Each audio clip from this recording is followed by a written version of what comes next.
थोड़े कमज़ोर नज़र आ रहे हैं भारतीय बाज़ारों के लिए, और क्योंकि हमने भारतीय बाज़ारों में भी शुक्रवार का जो सेशन देखा था वो कमज़ोरी का ही देखा था। अहम सपोर्ट लेवल्स के पास मार्केट बंद हुए और दिन के निचले स्तर पर क्लोजिंग हमने देखी भारतीय बाज़ारों के लिए। एक बार एफआईआईज और डीआईएस के आंकड़े भी देख लेते हैं। कैश मार्केट में 1500 करोड़ की खरीदारी हुई है, एफआईआईज ने की, और डीआईएस ने 461 करोड़ की बिकवाली की है। इंडेक्स फ्यूचर की बात करें तो 2030 करोड़ के आसपास की बिकवाली है। इंडेक्स ऑप्शन में 15,824 करोड़ की खरीदारी हुई है एफआईआईज की तरफ से। तो यहां से तो डेटा पॉइंट्स थोड़े ठीक ठाक ही नजर आ रहे हैं। एफआईआईज की तरफ से खरीदारी का आंकड़ा है और डीआईएस ने कुछ ज्यादा बिकवाली नहीं की है। लेकिन ये पूरा हफ्ता जैसा कि हम बात कर रहे हैं कि काफी इंपॉर्टेंट होगा। बजट है कल के दिन, और उसके पहले हम देख रहे हैं कि भारतीय बाजार उसी पर रिएक्शन देते हुए नजर आएंगे। तो एक बार समझ लेते हैं कि आज भारतीय बाजारों में क्या करें, कौन से लेवल्स इंपॉर्टेंट होंगे, किस तरीके से ट्रेड करें। ये सब पूरा एनालिसिस लेकर हमारे साथ डिम्पी कालरा जुड़ चुके हैं। Dimpy, good morning. बताइए आज निफ्टी और बैंक निफ्टी में कैसे ट्रेड करें बजट के ठीक एक दिन पहले। गुड मॉर्निंग पूजा। देखिए, मार्केट के अंदर ऑलरेडी थोड़ा थोड़ा सेलिंग आपको लास्ट ट्रेडिंग सेशन में आना शुरू हो गया था, और आपने ये देखा भी होगा कि ग्लोबल मार्केट्स में भी आज थोड़ा प्रेशर है। तो एक कॉम्बिनेशन है ग्लोबल मार्केट्स का और थोड़ा डोमेस्टिक मार्केट का। इवेंट से पहले आपने देखा एक पॉइंट और है जो मैं हमेशा से नोटिस कर रहा हूँ, इंडिया विक्स ऑलमोस्ट कोई 15 के आसपास आ चुका है। तो आज 15 को ब्रेक करके उसमें ब्रेकआउट होगा और वो 17-18 तक जा सकता है। कहने का मतलब ये है कि बाजार के अंदर थोड़ी वीकनेस है, और ऊपर जाने का और नीचे आने की प्रोबेबिलिटी अगर रेशियो के हिसाब से देखें तो नीचे आने की प्रोबेबिलिटी थोड़ी ज्यादा है। एक और चीज जो मार्केट के अंदर प्रिवेल कर रही है वो है इंस्टीट्यूशंस के नंबर। अभी तक इवेंट से पहले इंस्टीट्यूशनल के नंबर के अंदर किसी तरह का कोई मेजर चेंजेस नहीं है। स्पेशली एफआईआईज के नंबर के अंदर करीब 80% अभी भी लॉन्ग पोजीशंस लेके वो खड़े हुए हैं। तो हो सकता है मार्केट के अंदर थोड़ा इवेंट से पहले उनकी तरफ से भी सेल ऑफ प्रेशर आया, और उसको एब्जॉर्ब करने के लिए एफआईआईज और माफ कीजिए डीआईज और रिटेल अभी तो पूरी तरह से तैयार नहीं है, क्योंकि वो भी इवेंट को पास ऑन होना चाहते हैं। दूसरा पॉइंट है जो मार्केट्स के अंदर उथल पुथल हो रही है, खासकर अगर आप देखें बिल्कुल आपके नेबर में बांग्लादेश है, और साथ ही यूएस के अंदर जो थोड़ा बहुत चेंजेस है वो भी सॉर्ट ऑफ थोड़ी बहुत अनसर्टेनिटी मार्केट के अंदर क्रिएट कर रहा है कि इन दोनों देशों में और क्या होगा और इसका इंडिया इम्पैक्ट कितना आ सकता है। दो नंबर्स भी आए हैं, रिलायंस इंडस्ट्रीज के बड़े नंबर हैं, एचडीएफसी के नंबर हैं।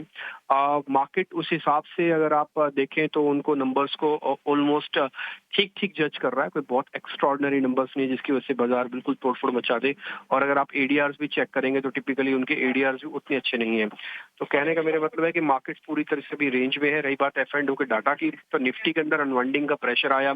इवेंट से पहले अनवाइंडिंग का प्रेशर है। 25 तारीख को डेरिवेटिव एक्सपायरी है, यानी कि इस वीक डेरिवेटिव एक्सपायरी भी होगी, और आप मंगलवार को बजट देखेंगे तो जो कुछ अनवाइंडिंग का प्रेशर है ना वो भी मार्केट्स के अंदर टिपिकली नोटिस हो रहा है। और ये बैंक निफ्टी के अंदर भी नोटिस हो रहा है अनवाइंडिंग का प्रेशर, क्योंकि वो भी अनवाइंड होती हुई दिखा रही है अपनी पोजीशंस को। तो कुल मिला के रोल ओवर भी थोड़ा लो है, अनवाइंडिंग की पोजीशंस बनी है, ग्लोबल मार्केट थोड़ी अनसर्टेनिटी के साथ है, रिजल्ट्स का इम्पैक्ट, ये सारी चीजें बता रही है कि मार्केट के अंदर बड़ी पोजीशंस नहीं लेनी चाहिए। और पूछा, अगर आपको याद होगा तो हमने पहले भी आपको ये बात नोटिस कराई थी कि मार्केट्स में बड़ी पोजीशंस इस समय ना ली जाए, और अगर आपके पास पोजीशंस हैं तो 30-40% आप प्रॉफिट बुक कर लो। अगर आपको याद है तो ये बात हमने बहुत जोर से कही थी, और 3-4 दिन पहले लगातार से बता रहे हैं आपको कि 30-40% अपने प्रॉफिट्स को जरूर बुक करो, क्योंकि यहाँ पे ये जस्टिफिकेशन ऑफ प्रॉफिट्स नहीं हो पाएगा।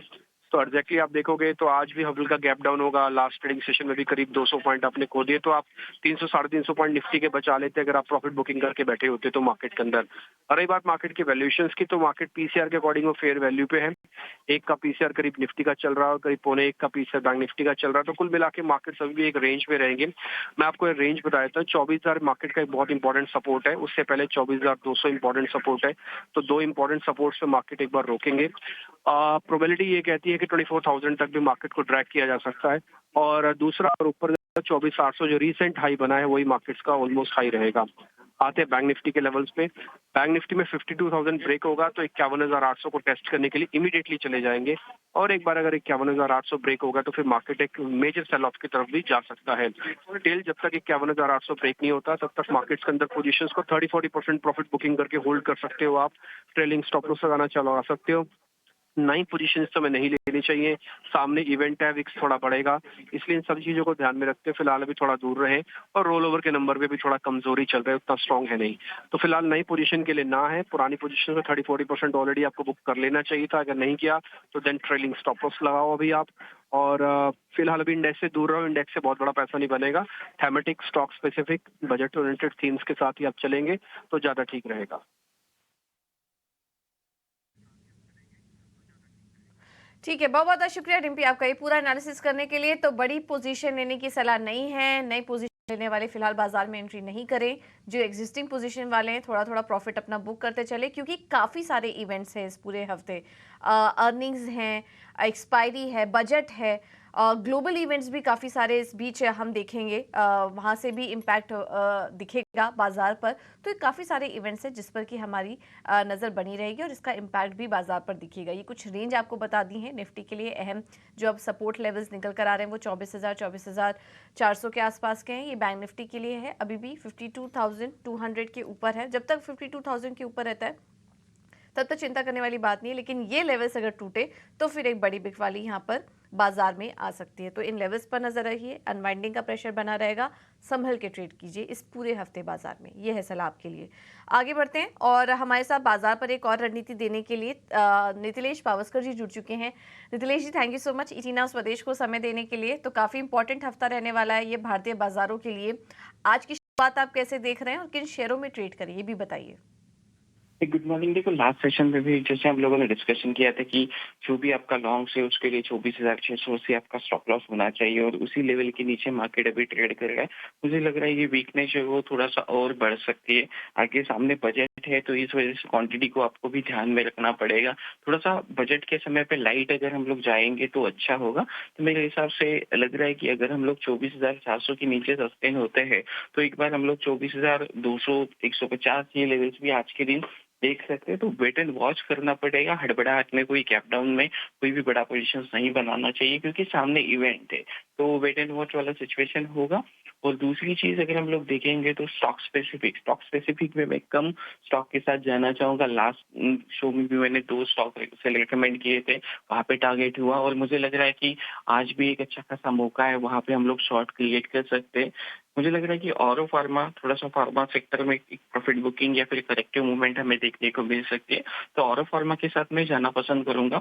ऑरो फार्मा में अगर हम लोग देखेंगे तो एक अच्छा खासा डेली चार्ट के ऊपर छोटा सा रिवर्सल हमें देखने को मिल सकता है। तो 1330 एक इम्पोर्टेंट सपोर्ट है। अगर इसके नीचे बाजार जाता है तो यहाँ पे हम लोग बिकवाली करेंगे और स्टॉप लॉस जो होगा वो होगा 1340 के आसपास हम लोग मेंटेन करेंगे। टारगेट होगा 1300 रुपए के आसपास।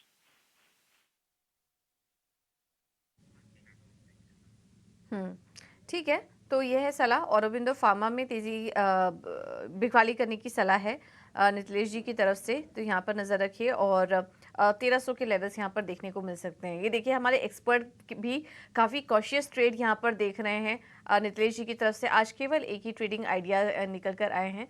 तो ये भी कहीं ना कहीं संकेत दे रहे हैं कि स्टॉक स्पेसिफिक रणनीति भी आप संभाल के बनाइए और अपने स्टॉप लॉसेस का ध्यान ज़रूर रखिए। थैंक यू नितिलेश जी आपका ये पूरा एनालिसिस करने के लिए।